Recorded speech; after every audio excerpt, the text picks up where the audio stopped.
How do you think the county fared overall? For the most part, I think we dodged a bullet on this one. For as bad as Dorian was predicted to be, we've come out very lucky. Over the nighttime, the storm sped up, as well as the wind fields on the hurricane force winds also shrank down in size. So we did not get the overall effects that we originally thought we were going to see. We have not seen the amount of total rainfalls or wind effects from this. We're also getting very good reports from North Topsail Beach that they've had a little bit of overwash, but they do believe at this point in time that they've fared out very good. They are still in the evaluation process at this time. What were your concerns coming into this storm?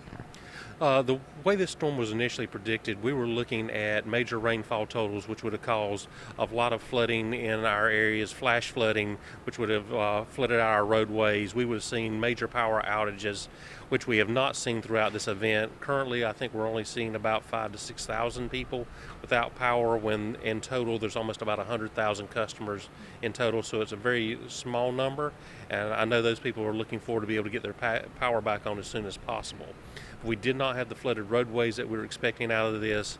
We did not have to do any water rescues out of this storm, unlike Florence last year where we did hundreds throughout the storm. For those folks that are without power this morning, have crews deployed out? What's the status on recovering that power? We're still waiting to get more information back on our power companies. We do know that Jones Onslow already has companies out and working on the power, and Duke Progressive is in the evaluation process. So there was a mandatory curfew for most of the cities in the county. Some of those have lifted at this point. So what would be your message for those who have decided to get back out on the roadways this morning?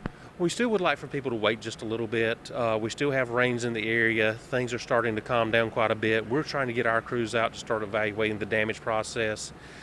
We still have to work to get some of the businesses back up in the community. A lot of our restaurants still have to be evaluated by environmental services before they can open back up. We are also getting crews out to do damage assessment at this point in time.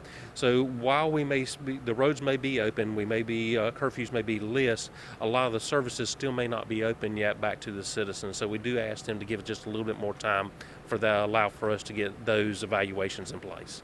And one more question for you. When will those folks in like North Topsail Beach, when should they expect to be able to re-enter back onto the island? We're not sure at this time because they're still under the governor's mandatory evacuation. They are waiting for the governor to list that evacuation before they can be able to get back on the island. All right. Anything else you'd like the public here in Onslow County to kind of keep in mind this morning as the day progresses?